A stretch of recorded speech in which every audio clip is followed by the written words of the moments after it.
Кутмандуу кушак кечиңиздер менен кадырман көрүүчүлөр, назарыңыздарда Манас Жаңырыгы телеканалындагы бетме-бет программасы өз ишин баштайт. Эфирде адаттагыдай эле мен Исмаил Мамытов алып барам.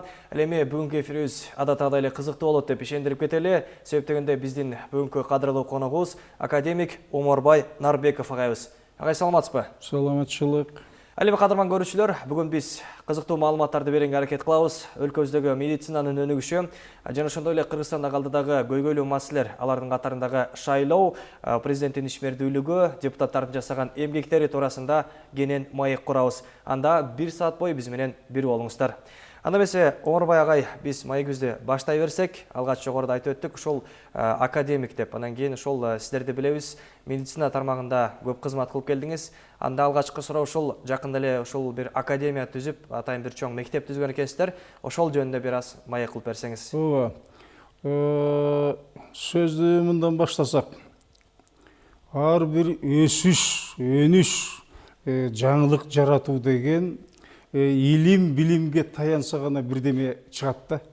Анан кийин ар ким өзүнчө эле бирдемени аракет кылмыш болуп убакыт өткөрө берсе, андан көп деле нерсе чыкпайт.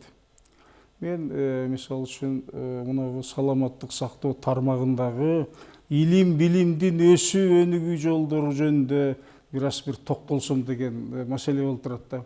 Жакшы болот. Маселен, илгери Союздун убагында бир эле институт ошо өзү теңдеш, өзүндөй болгон институттар, Союздагы институттар менен бардыгы байланышта турчу эле. Баары чогулуп алып, бир чоң маселени чеччү эле да. Азыр биз эгемендикке кеткенден бери ар ким өзүнүн ана көйгөйүн эметип калды да. Эми мындайча айтсак, ар бир тармак, мисалы үчүн саламатты сактоо тармагы же болбосо институттар ошонун ичиндеги баягыдай чоң маселелерди көтөрүүгө мүмкүнчүлүгү болбой калды да.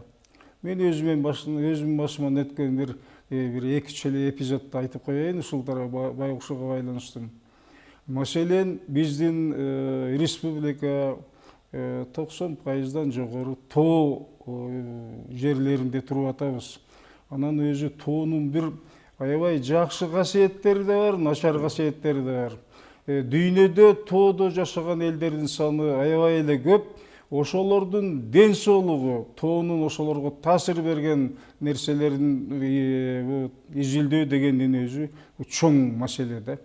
Ошон үчүн Москва, Ленинград, Киев башында туруп, бизге окшогон институттардын баарын кошуп, республикадагы ушундай бир чоң иштерди жасачу элек. Ошонун биринде космонавттарды жогору жакта жүргөндө кандай режимде жүрүш керек, тим эле жата бериш керекпи, же упражнение жасаш керекпи, же болбосо тамагы кандай болуш керек деген бир топ маселелер бар эле да. Ошонун бирин биз азыркы медакадемия аркылуу чечип бергенбиз да, биздин рекомендация. Экинчи бир маселе, ошо тоо, бийик тоо шартында жашаган элдердин ден соолугунун өзгөчөлүгүнө келгенде, 2,5 километрден бийик жерде турган тоолуктарга тоонун тескери таасири көп. Ошого байланыштуу, ошолорго ошо тоонун тескери таасири үчүн аларга компенсация төлөш керек деген маселени чечип бергенбиз. Бул илимдин негизинде гана чечилет да. Ушундай бир чоң маселелерге байланыш элек. Анан азыркы этаптагы, азыркы биздин жасап аткан маселелер боюнча мен 96-жылдан бери эсенги боюнча жана фитоборбордун президентимин. Жаңы дары дармек чыгаруу боюнча биз эсенги боюнча чогуу иштеген, чогуу жаралган жакшы нерселер бар. Дары дармектер бар, адамдын ден соолугуна тиешелүү. Бирок карым катыш мурдагыдай болбой калды. Биз кичине байланыштарды үзүп койдук. Азыр абдан жакшы байланышып иштеп атканыбыз бул Казакстан, Россия, Украина 3 мамлекет менен жакшы иштеп атабыз. Эгер эсиңерде болсо, баягы Чернобыльдин авариясында ошо биздин бир 2 дары абдан жакшы орундалып рекомендация алып келген. Мен муну менен айтайын дегеним, Кыргызстанда болсо дагы илимий мекемелер бири-бири менен кошо бирдикте иштеп жаңы нерсени жаратууга болот. Анан тилекке каршы акыркы убактарда илим билим деген өчүп калды, жок болуп калды да. Буга көңүл бурган эч ким жок. Ошон үчүн айталы президенттен баштап, жогорку кеңештен, премьер-министрден баштап, бул илимге көңүл бөлбөсө болбой калат, эчтеке жаралбайт деген сөз да. Анан ушуга эле байланыштуу жанагы бир кадрлар жөнүндө айтып кетиш керек да. Ошо илим билимди түшүнгөн, ошону менен кайнаган, ошону менен өмүр өткөн кишилерди, ошондой кадрларды бунун башына коюп, өстүрүп, өндүрүп, жетектетиш керек деген маселе болуп атат да. Ушуга байланыштуу мен бир мисалды айтайын. Муну азыр жанагы илим билимдин башында турган бир Сариева деген кызыбыз бар экен. Мен ага жаман сөз тийгизгим келбейт. Бирок а киши эмнени басып өттү? Илимдин эмнесин билет? Билим берүүнүн эмнесин билет? Жок дегенде бир кафедраны жетектебей туруп, барып министр болуп отуруп алып, же болбосо вице-премьер болуп ушу тармак менен айтам да, мындай тааныштыктын, мындай эметип туура эмес алып барган кадрлардын кесепети бүтүндөй республикага тиет. Ошон үчүн айтат элем, президенти барбы, жогору жакта отургандар барбы, ушуну чечкен маселелер, патрондар барбы, ойлонуп, элге кыянаттык кылбаш керек.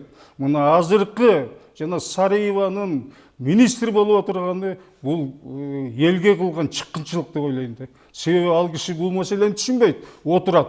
Мен муну айтып атканым, ошо киши менен отуруп бир жарым сааттан ашык маек куруп отурганын түшүндүмдө эч кандай маселеси жок. Жасаган бир эки ишин эле айталы. Мына университет. Атам замандан келе аткан университет. Ушуга алып барууда бир доцентти коюп койду. Ал доценттик деңгээлден жогору көтөрүлө элек да. Мамлекеттик деңгээлде бир иш кыла элек.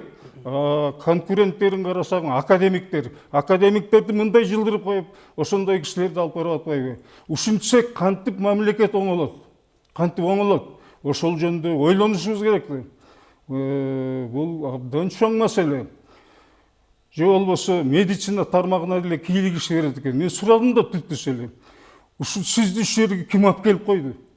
Медицинадан мынча билимиңиз жок болсо, ошолордун кадрын сиз кантип тейлейсиз? Кантип чечесиз деген маселени койдум да. Жооп жок.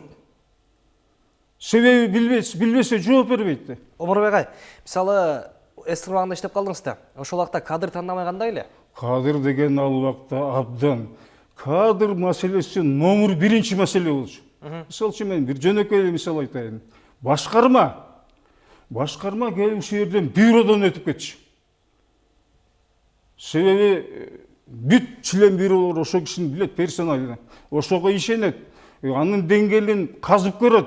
Жарайбы, жарабайбы? Жарабай турган болсо, ал убакта мындай болчу эмес.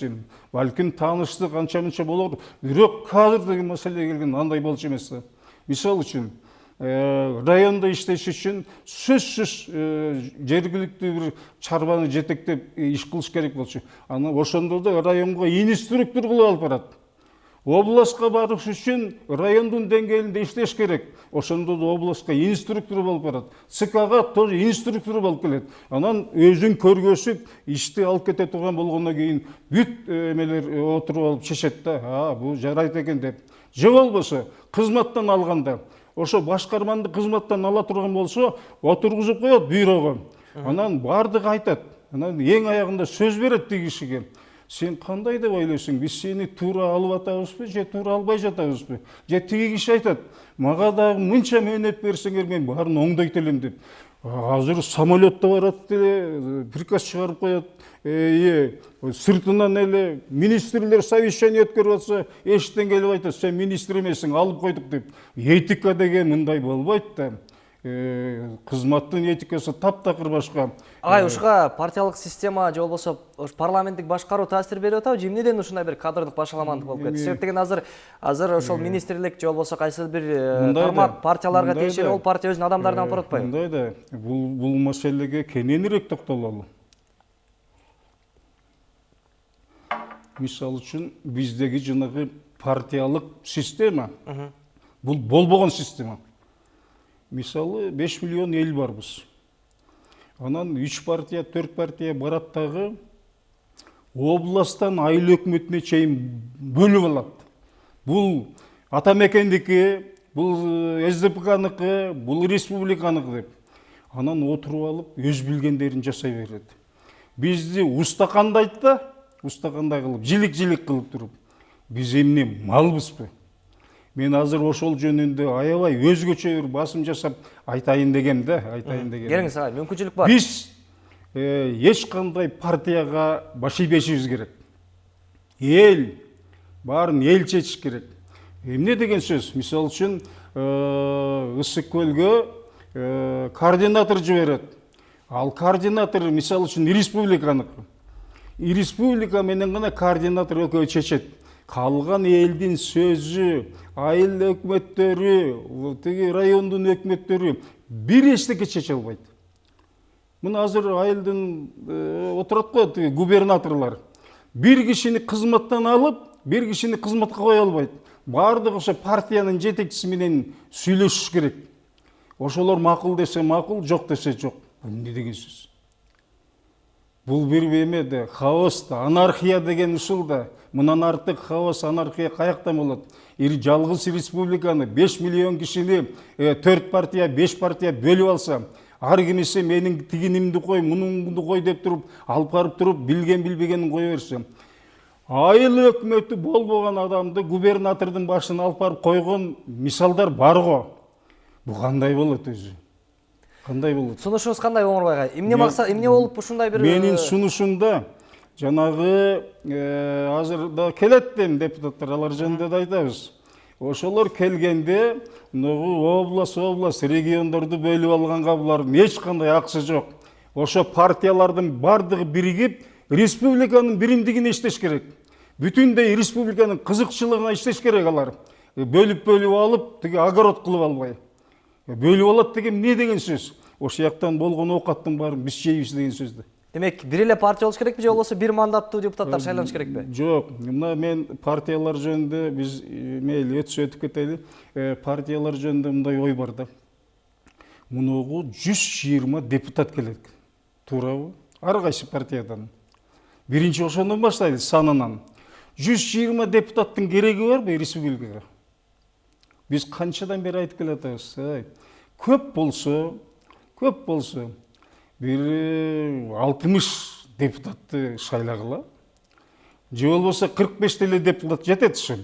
Отуруп алып эле берден тиги мыйзам чыгара берсин. Отуруп иштеп туруп постоянно. Калган депутаты керек болсо тиги айылдан шайлап койгула, ошол жактан иштеп, ошол жактан эмете берсин. Бул биринчиси. Экинчиси, но депутат деген жанагы иммунитетти алып ташташ керек деп атабыз. Мунун эч кандай кереги жок иммунитеттин. Депутатка ким келиш керек? Башын сайып коюп, эл журтка иштеп берем, элиме кызмат кылам, элге мындай жакшылык кылам деген адам келиш керек. Ал депутатка айлыктын кереги жок. Мен өткөн депутаттар келгенде ушундан көтөргөн маселени. Айлыктын кереги жок, кабинеттин кереги жок, жардамчылардын кереги жок, машиненин кереги жок. Мына ошондой иммунитеттин кереги жок. Ошого макул болгон депутат тап келиш керек да. Кантип иштейт анда? Айлык албаса, жардамчы жок болсо, машина жок болсо, эл кыдырып чоң маселе чечет да. Эмне кереги бар? Айлык алсын макул, айлык алсын. Азыркы бир депутаттын канча расходу бар, канча кабинет, канча жардамчы, канча машина, билесиңби ушуну? Санадыңбы? Ошону санап көр дегенде. Мына ошол депутаттар 120 депутат. Республиканын аз болсо бир 50% бюджетин жеп коет. Эмне кереги бар? Не кылып берип атат? Мына мен азыр айтат элем 120 депутат 5 жыл иштеп кетти. Ушуну партиянын башында турган кишисинен баштап, партиянын өзүн, члендерин, ар бирөөнүн анализ кылыш керек. Кыргызстанга эмне кылып берди? эмне жумуш кылып берди? Канчалык деңгээлде биздин элибиздин турмушун көтөрүп койду? Ошого эмне салым киргизди? Ушуга байланыштуу мен бир мисал келтирип кетейин. Жакшы болот. Казакстанда ошол жана мejлистин чоңу болуп турган Тараста губернатор болуп турган бир агабыз бар. Ошол экөөбүз сүйлөшүп отурганда айтты, ар бир адам өзүнүн турмушунда эл журтуна бир жакшылык кылып кетиш керек экен. Мен ошого жетиштим го деп ойлоп, өзүмчө канааттандырып отурам деп ойлоду. Канааттанып отурам го деп ойлоду. Эмне кылдыңыз десем, арабтардын мамлекетине барыптыр. Ошондо арабтын жанагы башында турган мамлекеттин башында турган киши айтыптыр, ушу кишини мага приемга алып келгиле дептир. Анан барып отуруп сүйлөшүп, Казакстандын ал акыбалын айтып отуруп, эмне жумушуң бар, кандай кемчилигиң бар деп сурады дейт. Эми эмне деп айтсам бул кишиге, кандай деп түшүндүрсөм деп, бизде эми жаңы борбор болду, Астана деген президентибиз жанагы ак үйдү куруп койду. Азыр депутаттардын отура турган жайы жок деп айттым дейт. Депутаттардын тиги отура турган имараты жок деп айттым дейт. Канча керек деп? Оозум араң неметип 20 миллион доллар керек дедим дейт. Ошол замат барын бүтүрүп, анан мен барсам, депутаттардын имаратын куруп койгон экен, өзү ошондо айттым, мына ушул имаратты мен чуркап жүрүп бүтүрдүм, ушул бир депутаттык милдетимди аткардым го деп отурат да. Биздин ошо 120 депутат, ошонун спикерлери эмне аткарып коюптур? 5 жылдан бери биз карап отурабыз.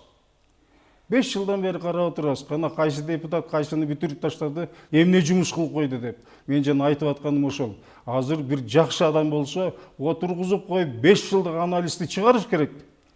Канча акча жеди, канча расход болду, канча командировкаларда жүрдү, эмнени бүтүрүп келди деп. Көп депутаттар четке барып ойноп көлгө түшүп келди. Бүтүргөн жумуштар ошол, да? Мындай депутаттардын мискиндери бар. Айтчы. Агай, ушул сиз айткандай эле азыркы сиз баа берген депутаттар азыркы 4-октябрда болуп турган шайлоодон кайрадан келип калуу мүмкүнчүлүгү турат да. Ошолорду бардык мүмкүнчүлүктөр турат. Ошону кандай кылабыз эми? Кайрадан сиз айткандай келип көлгө барып эс албаш үчүн. Мен ошо үчүн. бүгүн чыгып атканым, мен атай элге кайрылып атам да. Мына ар бир партиянын списоги жарыяланды. Ошонун списоктун ичинде баягы эле көнүп калган, баягы эле жеп ичип көнгөн немелердин баары жүрөт да. Ошолорго баа берип, ошо партиянын жетекчилеринен баштап айтып атпайбы, бүт депутаттарга баа берип туруп анан айтышыбыз керек да. Бизге бул депутатыңдын кереги жок, бул депутатыңдын кереги жок. Же болбосо атамекенди шайлап коюп туруп, анан Текебаев отуруп алып списогун өзү түзүп эметкени болбойт. Бизге ачык керек. Текебаевдин партиясы өтсө, ким депутат болот? Кимди алып келет? Ал эмне кылып берет? Ошого чейин суроо болуш керек да. Азыр талап коюш керек мына партиялардын алдында. Болду. Тайраңдабагыла. Силер кыргыздардын эсебинен жашап атасыңар. Жетет. Болбосо көрсөткүлө. Иштеген жумушуңарды деп. Азыркы ошол эле шайлоодо мисалы партияларды карасак, алдыңкы тизмелерге күркүргөн бир бизнесмендерди коюшуп, ошолордун акчасына таянып баягы добуштарды сатып алабыз деп ушинтип атышпайбы? Андан кийин буга эмне себеп? Мисалы эртең элдин добушун сатып алса, канчалык бир деңгээлде добушун саткан элде да бир күнөө барбы? Элде күнөө бар да. Эл ошон үчүн мына маекти куруп отурабыз да. Айланайын, журт, калайык, көзүңөрдү ачсаңар, бир чайнек пиалага да сатылган күндөр болду. Унга сатылган күндөр болду, аракка сатылган күндөр болду. Эми мына 20 жылдан ашып кетти, бир токтоп бир маданияттуу болуп, үстүбүзгө бир эс акылы бар адамдарды алып келбейби? Бир тандабайлыбы мындай? Партия десе эле, ура десе, бир 5-6 жылкын союп таштаса эле, ошого алданып кете бересиңерби? Токтобойсуңарбы эми деп. Агай, ушул өткөн 2010 жылгы шайлоодо депутаттар акчасын чачып атат, талапкерлер акчасын ала бергиле, бирок келип туруп кимге шайлаганыңарды өзүңөр билесиңер деген бир сөздөр чыгып кетти эле да, ошол сөз туурабы? Азыр деле ошол сөз. Ошол туурабы агай? Эмнеге туура болот? Эмнеге туура болот?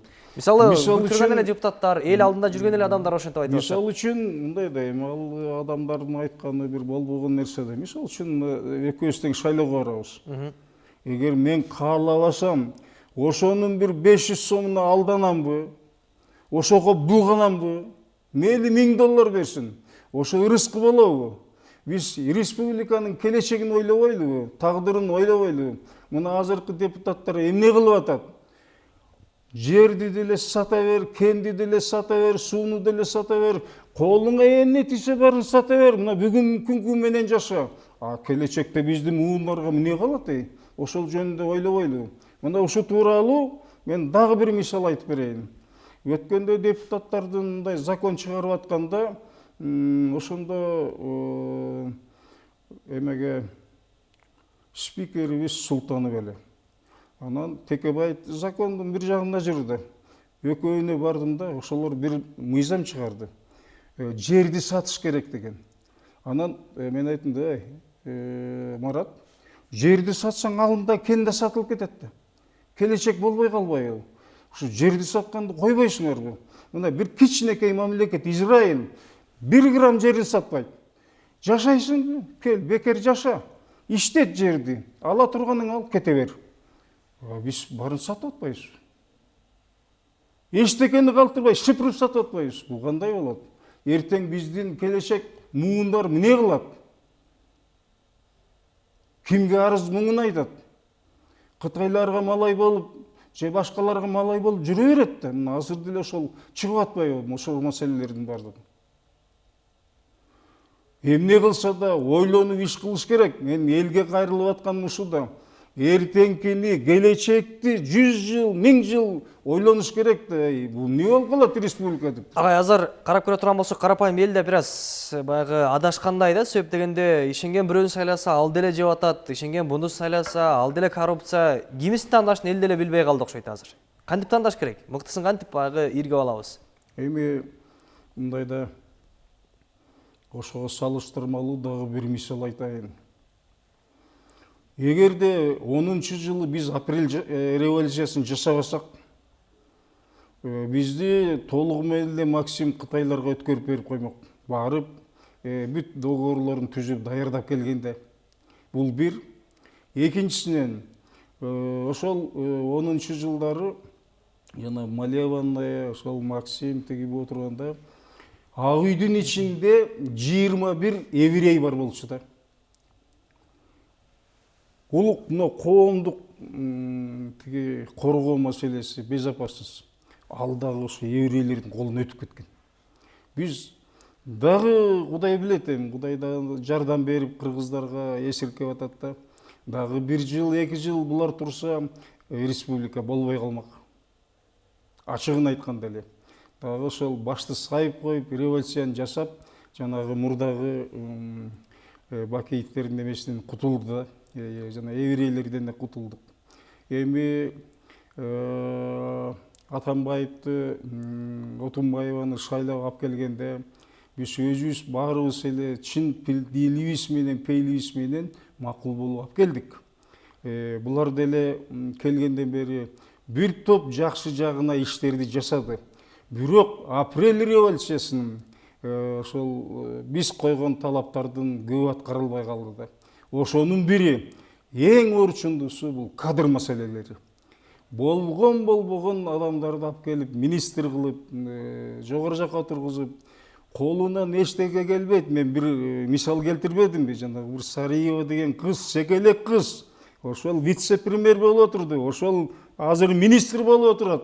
Айнын тиги мындай айттым, эртең конкурска эметсинчи, сени эч ким шайлабайт. Сени бирөө алып келип отургузуп койгон деп. Ушундай методдор менен келип отуруп албадыбы? Же болбосо областтык деңгээл, райондук деңгээлде деле кадрлар ушундай чечилип атат да. Бир эле кишинин волевой решениясы менен келип, же партиянын, же премьердин, же президенттин эмеси менен жарлыгы менен келип отуруп атпайбы? Ага, мен суроом бир аз жоопсуз калып атат да. Эл кантип тандаш керек? Ким экенин кантип билиш керек? Мыктысын кантебиз? Эми эл болсо мындай кылып атпайбызбы? жанагы 10 жылдагы революция болгондон кийин эле мен башында туруп жанагы закон люстрация деген бар да. Ал болсо ушу эң негизги маселе. Эгерде кадр бир жеринен булганып калса, эгерде ошол элге бир каршы иш кылып калса, ошондой артында бирдемеси бар кадрларды бир 10 жыл бийликке келтирбей коюш керек деген пунктту киргизгенбиз да. Ошонун баардык курултайын өткөрүп, Топчубек Тургуналиевичти председатель кылып люстрациянын, анан ошол Отунбаева гана кол койбой койду да. Эгер ошо закон өтүп кеткенде, анда жанагы ичип жеген, булганып калгандар келбейт эле да. Мына ушундай метод менен бир тазаласа болот. Анан азыр эл эмне кылат деген сенин сөзүңө, элдин аң сезими өсүш керек. Адам бир күн менен жашабайт. Өзүнө пайда жок болсо да, эртең баласына, небересине, чөйрөсүнө бирдеме кала тургандай ошол жөнүндө ойлонуп, ошондой иш кылыш керек. Азыр жанагы партиялар дүнүйөсүн чачып атат деген атат.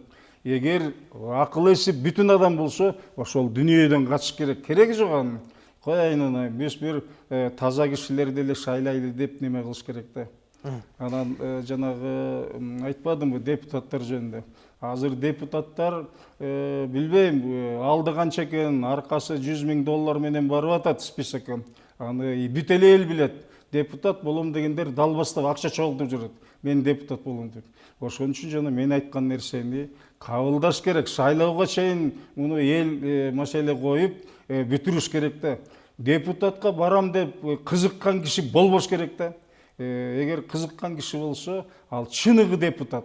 Анан жанагы $200,000 берип алып, миллион кылам дегендерди, жана өзүң айткан бизнесмендерди токтотуш керек. Списокко киргизбеш керек, акча берсе дагы. Агайында месе биз парламенттик башкарууда 5 жыл жашадык. Мынакей 2010-жылы биз канчалык бирден келди, бир сыноо мөөнөтү десек дагы болот. Анан кийин сиздин бааңызда ошол 5 жыл ичинде парламенттик башкаруу бизге кандай болот экен? Менимче кыргыздарга парламенттик башкаруу анча деле жөндүү эмес. Биз мындай кылсак болмок да.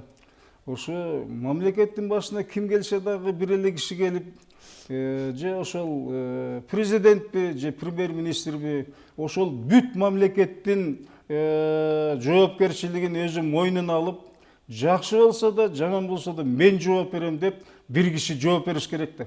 Азыр жоопкерчилик жок да. Мисалы үчүн бир ката болуп калган маселелер болсо, премьер-министр айтат, мен билбейм, жогорку кеңеш дейт. Жогорку кеңештен сураса президент дейт. Үшүнтүп оюн болуп атат да, үчөөнүн ортосунда. Анын эмне кереги бар? Эмне кереги бар бизге? Макул, спикер келе бүт алсын мойнуна. Алсын. Чарбаны да алсын, жетекчиликти да алсын, алып туруп жооп берсин. Президент алабы? Президент жооп берсин. Премьер алабы? Жетет бизге бир эле киши. Бир кишиден сураш керек. Анан бизде мындай болуп атпайбы? Кимди кайсы кызматка алып барат? Отуруп барын талкалап кете берет. Бир киши ушул иштей албай койду, халатмас деп жоопкерчиликти талап кылган эч кимди көргөн жокмун мен. Бирок мисалы сиз айтып атпайсызбы, мүмкүнчүлүктү ыйгарым укукту бир кишиге тапшыра алды. Бирок бизде көрбөдүк эки президентибиз үй бүлөсүнүн баарын бийликке аралаштырып, баягы үй бүлө тууган уруктун баардыгына бийлик берип, өзүнүн бир ашмалтайын чыгарып атышпайбы? Ошондо кандай болуп калат анда? Мисалы парламенттик башкарууга өткөнүбүздүн бирден бир себеби баягы бир адам бизде болбойт экен, биз көпчүлүккө тапшыралы, көпчүлүк жей албайт деген бир принципке таяндык эле да. Көпчүлүк жей албайт эмес. Мурда бир президент десе, азыр бир спикер 120 депутат жеп атат. Мен бир мисал айтайын. Жанагы бир маселени көтөрүп, жогорку кеңешке барасың да закон чыксын деп. Ар бир депутат ошону колдоп бергени үчүн, кол койгон үчүн $2,000 алат. Бул эмне деген? Кандай кылабыз агайында? Бир адамдар жесе, көп адам болсак, алар жесе, кандай кылышыбыз керек анда? Көп адам анан да көп жеп атат да. Эмне кылышыбыз керек анда? Мындай да, ошол кимге жүктөйбүз? Ошондон шайлоодон мурда керек болсо тил кат алыш керек. Мына мен барам, эгерде оңдой албай койсом, бүт закондун алдында жооп берем деп туруп. ошону жөн эле президенттиктен кетип же премьерден кетип эмес, ошонун жоопкерчилигин сурап, по всей строгости жанагы чет мамлекеттерде ошондой нарушение үчүн барып атпайбы бардык нерсеге. Жоопкерчиликти күчөтүшүбүз керек да. Бул биринчиси. Экинчи, мен дагы кененирээк айткан жокмун.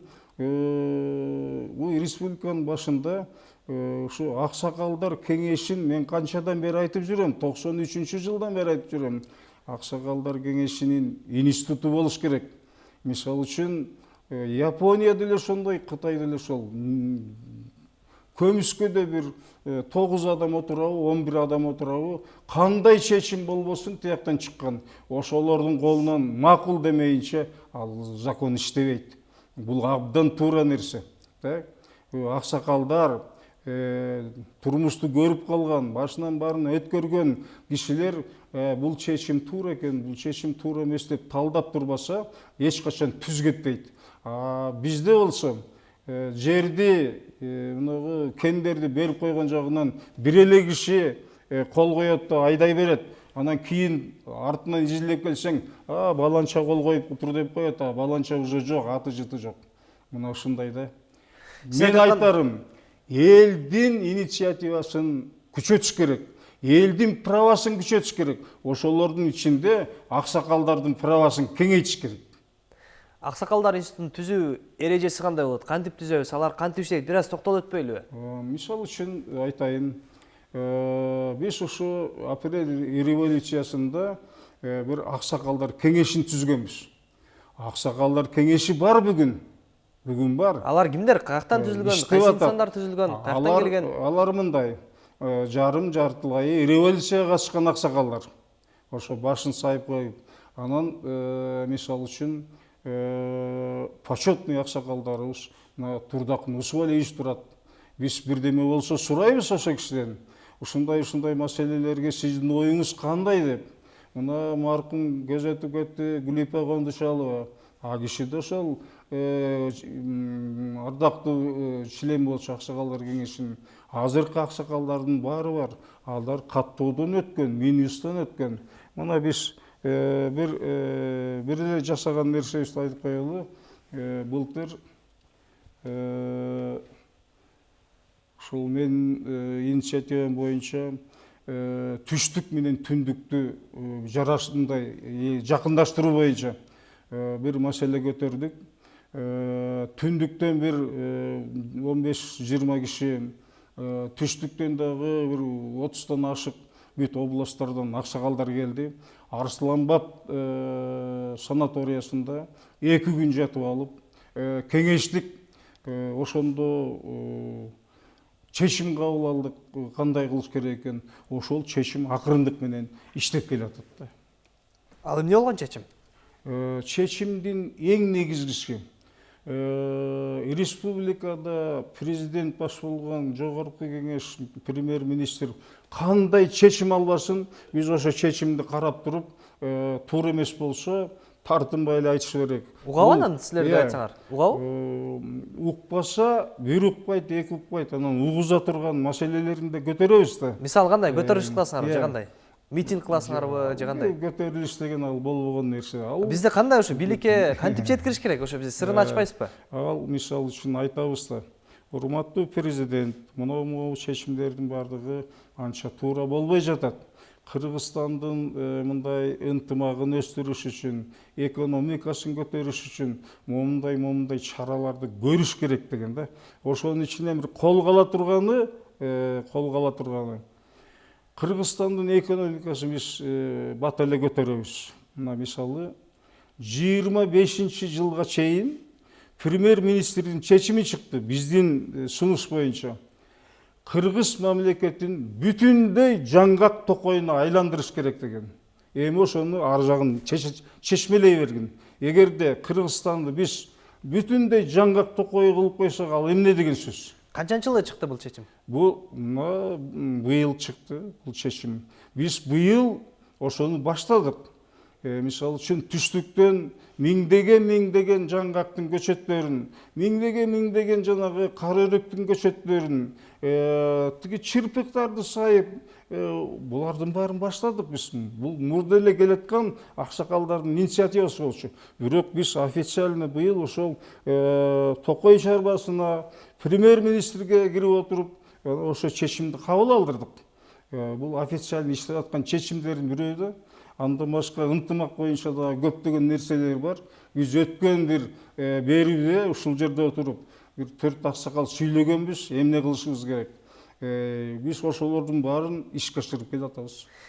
Анан ушул агай айтсаңыз, мисалы акыркы жылдары аксакалдардын биздин энелерибиздин митингге чыкканы, жол тоскондордун бир эл аябай катуу сынга алышты эле да. Ошолор туурабы? Эч качан жол тоспош керек. Эч качан жанагыдай төңкөрүш жасайбыз деп аракет кылбаш керек. Мамлекет туура эле иштеп атат. Болгондо ичинде механизмдер жок болуп атат. Биз жол тоспой эле, эметип урушпай талашпай эле ошолорду көтөргөнгө аракет кылышыбыз керек.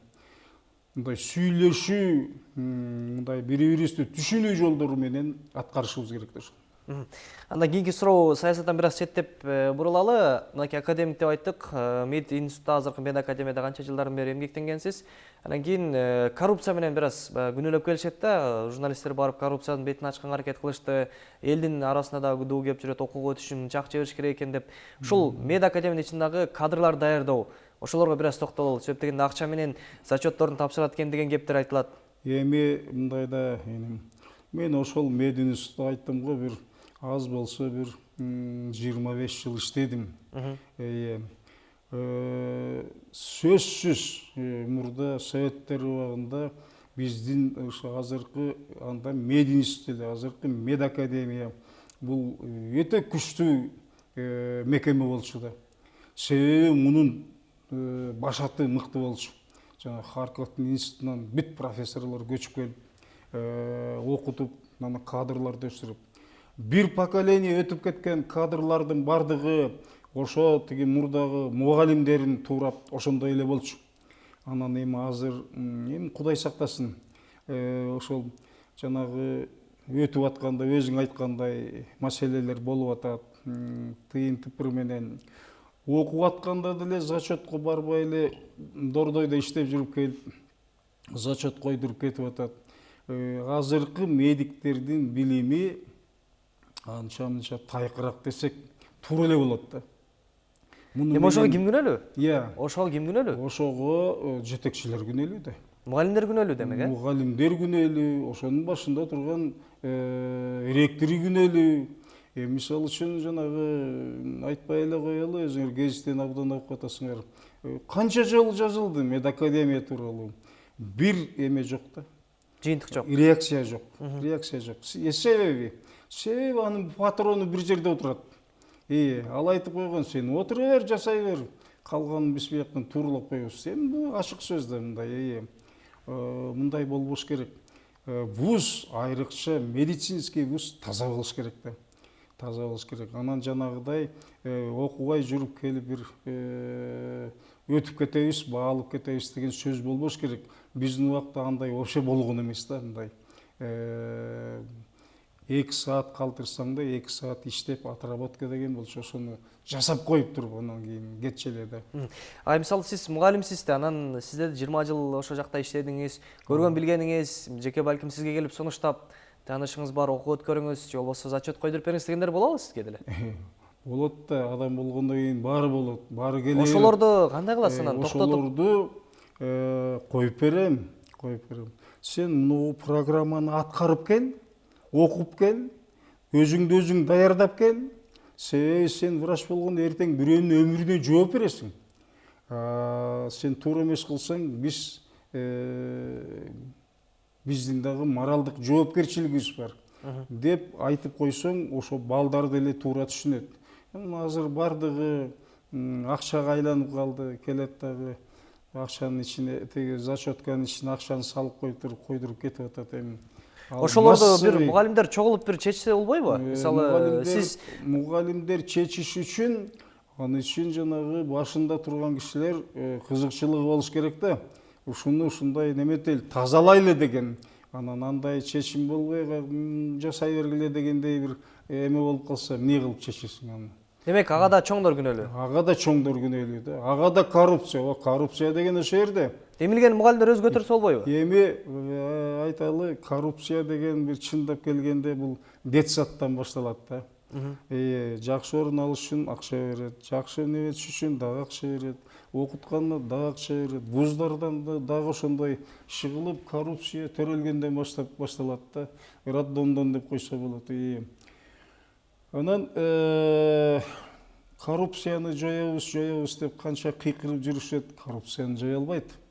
Биз мисалы коррупция десек азыр бир коррупцияны мамлекеттик деңгээлде эмес, медакадемиянын деңгээлинде сүйлөшө турган болсок да, медакадемиянын студенти алып келип тыйын берди деп койгулу.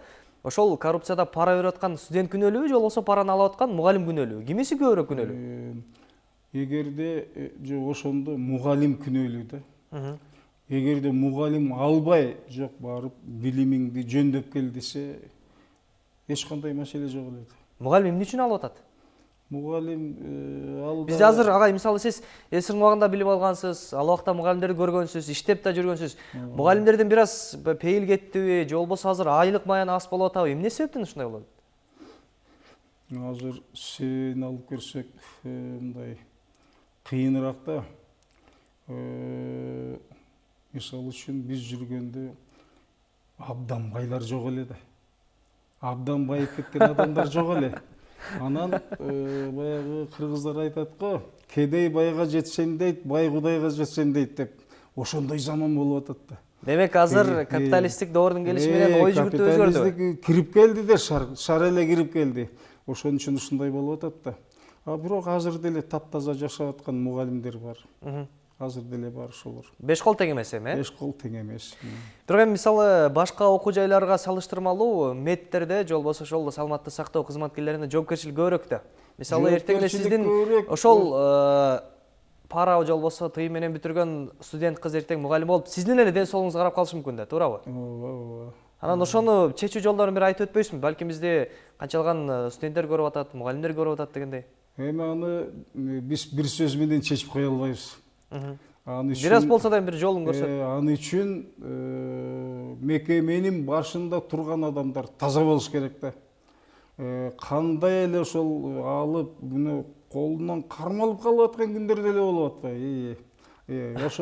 Ошондой нерселерди аябай элге жарыялап, айтып, ошо өзүнүн коллективинде абдан обсуждать этип, ушундай аракет болсо бир аз азаймак да. Таптакыр тыйылып калбаса да азаймак ошон. Өзүң көрүп атасың, азыр медакадемияны мындай барактап көрсөң, канча статья чыкты. Канча деген жерлерде мындай талкуу болуп атат. Бирок эчтеке өзгөргөн жок да. Анын үчүн айтып атпаймынбы, тиякта чоң патрондордун кичине тамырын кыркыш керек да. Тамырын кыркайын десең, эң үстүндө тургандар дагы алар менен Байланышта. Да. Демек, биринин көлөкөсүнө жашырат турбайбы алар, Урматтуу көрүүчүлөр, сиздер болсо Манас жаңырыгы телеканалындагы Бетмет программасын көрүп жатасыздар. Суроолор болсо, мынакей жакшы маалыматтар, ошол суроолорго жооп алынат деген үмүттөбүз. Биз менен бир болуңуздар, анда эмесе биз маегибизди акырындап ошол алдыдагы шайлоого буралы. Себеп дегенде эң орчундуу маселе ушул болуп турат. Азыркы шайлоодо мынакей бүгүн эле мынакей биле турган болсок, 14 партия бекитилип шайлоого аттанганы турушат да. Анан кийин ошолордун арасында акча чачканы болот, элге кызмат кылганы болот, эртең концерт коюп келгени болот, жана башка нерселер болот. Ошол жерден эл кандай кылыш керек? 14-тün ичинен элдин баягы 14 партия 14 жака тартып калышы мүмкүн да? Ооба. 14 жака сөзсүз тартат. Бирок күчтүү партиялар, калыптанып калган партиялар, алар утат десек болот да. Эми ошону утканда мындай деп айтып атпаймынбы? Биз балким бир аз кечиккен чыгарбыз, бирок көптөн бери эле көтөрүп жүрөбүз. Мынагу эң биринчиси депутатка барам деген талапкердин эч кандай эртеңки күнү бир артыкчылыгы болбош керек да. Депутатсыңбы, депутат эмеспи, карапайым адамдай эле ошол бүт Кыргызстандын заңына жооп бере тургандай адам болушуң керек да. Биринчи бизди курутуп аткан бул депутаттын кол тийбестиги. Депутат билип туруп баарын жасай берет да. Себеби ага кол тийгиздик бар. Бул маселе жана токтолуп кеттик эле. Жаштардын келишин туурасында бир сүйлөшпөйлү агай. Азыр карап көрө турган болсок, партиялык тизмеде жаштар көп келип атат деп мактанып айтып атышат. Анан кийин жаштардын саясатка келиши, жаштардын оппозицияда жүрүшү себеп дегенде кайчы пикирлер жүрөт, жаштарды колдонуп атышат деген. Эми жаштар келиш керек. Жаштар депутат болуш керек. Бирок бардыгын эле жаштарга берип койгондо анын деле кереги жок. Мына ошол эгемендик болгондон бери биздин кээ бир жаштар, бир аз алысты көрбөгөн жаштар карыларды түртүп коюп атат да. Ой, силер эми болду, иштеп бүттүңөр. Силердин колуңардан эчтеке келбейт. Эми биз жасашыбыз керек деп. Ошо жашты анализ кылып көрсөң, 10 классты жөн бүткөн балдар эмес. 10 классты, биягын айтпай эле коеюн. Ошолор жүрөт көкүрөгүн коюп, мына биз жасашыбыз керек деп. Жашта болуш керек, ортодо болуш керек, карагандарда болуш керек. Бири-бири менен ымала кылып, бири-биринен үйрөнүп, ушундай оокат болуш керек да. Илгери кандай эле адис болбосун, анын устаты болгон да, окутуучусу болгон. Ошого жараша кадр чыккан да. Азыркы жаштар болсо, мен мисал келтирип кеттим го, мындай эми андай мисалдардын 10-20сын келтирсе болот. Ушундай барып отуруп талкалай берген жаштардын эмне кереги бар? Так, жаштарды жана мен айткандай Советтер Союзунун убагындай обкаткадан өткөрүш керек. Үйрөтүш керек, тапташ керек. Анан учуру келгенде алып барып отургузуш керек. Реформа туурасында бир аз сүйлөшсөк, мисалы Грузияда реформа жасалып 5 жылдын ичинде чоң бир өзгөрүү болду деп, коррупцияны жеңди, айлык маяны көтөрдү деп мактап келишет. Италияны ошол эле жана башка өлкөлөрдү алалы, Батыш Европа өлкөлөрүндө. Анан бизде кандай реформага барышыбыз керек?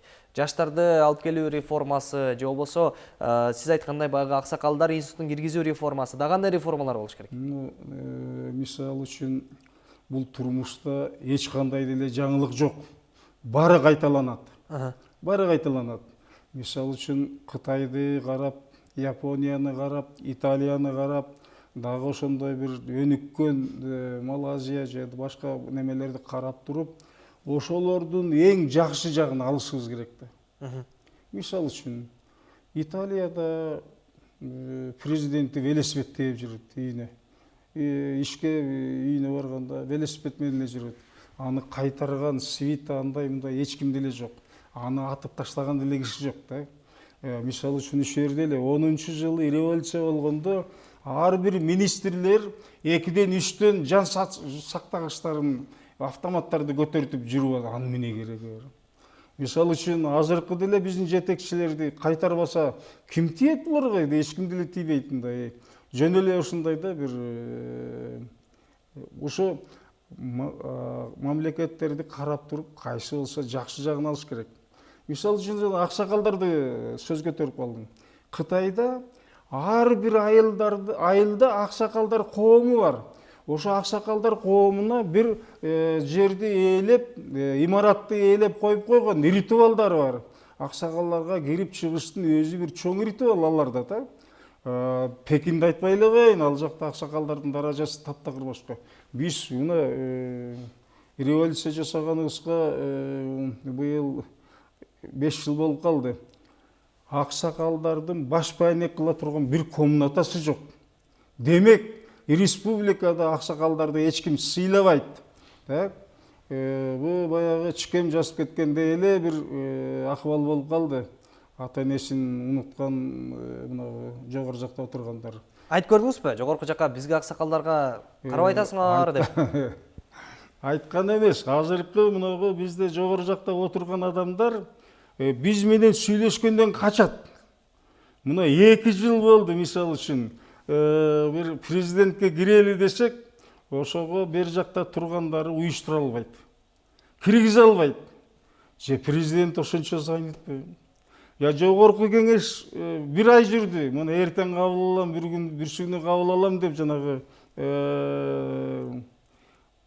жогорку кеңештин башында турган жигитибиз, спикерибиз. Башка депутаттардын неметейин десең качат да, сүйлөшкөндөн качат. Анан эл менен сүйлөшпөсө, элден качса, ал кандай жетекчи, биз деле жөн койдук мейли. Эмне үчүн анчалык качып атышат? Кандай себеби мына экөөбүз сүйлөшүп отурган сөз Кыргызстандын көпчүлүгүнө жакпайт. Жакпайт, эртең көрөсүң. Кыргызстандын көпчүлүгүнө же болбосо чоңдорго жакпайт. Чоңдорго жакпайт да. Эртең көрөсүң кандай отзывды алар экен тиги жетекчиң. Ушуну сайрата бересиңерби деп туруп. Себеби биз түз айтабыз да. Эгерде мисалы үчүн биз спикер менен түз жолуга турган болсок, анын тиги быкый-чыкыйларын баарын суруп чыгабыз да. Сен эмне мындай кылып атасың, тиги деп. Биздин каналдын максаты да чындыкты дайым элге айтуу. Элден эч качан эч нерсе жашырган эмеспиз. Биз эч кимге көз каранды эмеспиз. Чындыкты ар дайым элге айтып келгенбиз. Мындан ары дагы ар дайым айта беребиз. Эми биз мындай да, баягы азыр бүт Кыргызстан көрүп атат, экөөсүн сүйлөшкөнүбүздү. Анан ар биринин быкый-чыкыйын неметип айта берсең жакшы болбой калат да, эл үчүн мындай маданият, анан тиги воспитание жаштарга да туура болбой калат. Ошон үчүн кемчилигин жанагыдай биз жолукканда көзмө көз айтып коебуз да. Ошон үчүн кичине качат да бизде. Демек агай, курултай маселесине бир аз токтолуп турган болсок, өткөнкү эфирибизде аксакалдар келип ушундай бир жаңылануу, тазалануу, бир жаңы кадамдар таштоо максатында курултай өткөрсөк деп бир өзүнүн ойлорун айтып кетишти эле да. Курултайга бир токтолсок. Курултай абдан туура маселе. Биз курултайды көп жолу өткөргөнбүз. Анан Отунбаева президент болуп турганда бир чоң түштүктөн да, түндүктөн аксакалдар чогулуп, бир жакшы сөз болгон. Ошондо бир 40 кишини аксакалдарды, ошол аксакалдар деле биздин жанагы кеңештин мүчөлөрү болчу. Ошону шайлаганда биз айтканбыз, 40 эмес, 70 киши болсун, бүт республика боюнча. Ушу 70 киши бир акылдын ордосу болсун, акыл ордо. Ушулардын айткандарын жанагы саясат болобу, депутаттыкка бармай болобу, чоңдорду шайлоо болобу, ушул кишилердин сөзүнө кулак салыш керек деп. Эми ошонун баардыгы иштеп аткан жок, бирок жана мен айткан аксакалдар кеңеши. Анын бүт 7 область камтылган адамдар бар. Биз ошо республикада болуп аткан жакшысына да, жаманына да баарына кийлигишип, өзүбүздүн оюбузду айтып турабыз. Агай, бизде чечилбеген дагы бир маселе бар. Бир кезде Акаевтан бери эле бул маселе чечилбей келет. Менимче идеология. Көпчүлүгүбүз эле идеология токтолуп, биз идеология издейбиз, идеология таппайбыз деп келебиз да. Сиздин пикириңизде биздин идеологиябыз эмнеде? Немеде биздин идеология бүтүндөй кайсы маселе болбосун, бүт идеологиянын баарын Манас атабыздын эмесинен тапсак болот да. Экинчи бир идеологиянын иштелбей калган жагы болсо, бул Курандан тапсак болот. Башка идеологиянын бизге кереги деле жок. Демек анда биз ислам мамлекети болобузбу же кандай? Жок, биз кенен кесир өз алдынча көз карашта өсүп бараткан эле мамлекетпиз. Мисалы үчүн мен айтып коеюн, ошол кээ кезде үстүрттөн кетип калабыз. Мына Тыныбек аксакалдын варианты бар Манаста. Анан кийин муногу Сагынбай, Саякбай, тиги Кытайдагы аксакалыбыз, Таңгырая. Ушулардын бардыгын бир аябай окуп көрдүм да. Жусуп Мамайды айтып атасыз. Жусуп Мамайдын эмеси. Эми муногу Саякбай, Сагынбай, Жусуп Мамай Тыныбек аксакалдын окуучулары болгондо, ошонун үйүндө жүрүп, ушул манасчылыкты үйрөнгөн да. Ошон үчүн биз түп жагын карап көрүп, Манасты али казып түгөт элекпиз, жакшы биле элекпиз. Манас десе биз көт болсо 3 илтикти айтып коебуз. Бүгүн Манас 11 муун болуп калды. Мына бүгүн Жусуп Мамайдын 8 муунду айткан варианты бар. Кытайда да Кулжада бир кыргыздын тиги Жақыптың нар жағында 3 поколенияны айтат, чоң аталарынан. Ошентип Манас бүгүн 11 поколения болуп калды. Ошо 11 поколенияның турмушун алып, өзүбүзгө сиңирсек, анан башка күчтүү идеология жок Кыргызстанда. Ағайында бізге өлінген уақыт ұстағы соңына шығып қалған екен. Эфирдің соңында сізге еркин микрофон ұзаталы. Қайрылуыңыз болса, айта тұрған сөзіңіз болса келіңіз. Эми еркин микрофон мындайда. Биз эмнеге эле ушунча какшайбыз? Көп жол айтабыз да. Кыргыз элине ушунча көп кайрылуу жасап атабыз. Элимдин ден соолугу чың болсун, анын үстүндө иштеп атабыз. Тынччылык болсун, элдин мындай Кудай элибизге нысап берсин. Азыр нысабы жок адамдар абдан көп да. Алсам, жесем, жыйнасам дегенден башка эчтеке жок. Ушуну коюп туруп, мурдагыдай эле тегиз жашоо болсун элибизде. Бардык кишилерде болсун, жакшылык болсун.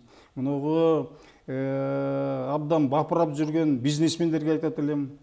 Мухаммед пайгамбардын сөзүн эч качан эстен чыгарбаш керек. Эгерде адамдын 3 күндүк жей турган тамак ашы болсо, ошол жанагы бейбечаралар менен кайрылышпаса, мунун баары арам деп койгонда. Ушундай идеология менен жашашыбыз керек. Андага сизге чоң рахмат. Вактыңызды бөлүп келип жакшы маалыматтарды бергениңиз үчүн. Кадырман көрүүчүлөр, анда ушуну менен бетме-бет программасы өз ишин жыйынтыктайт. Эфирде болсо мен Исмаил Мамытов алып бардым. Ал эми бүгүнкү биздин коногубуз академик Омарбай Нарбеков агай болду. Кайрадан көрүшкөнчө аман туруңуздар.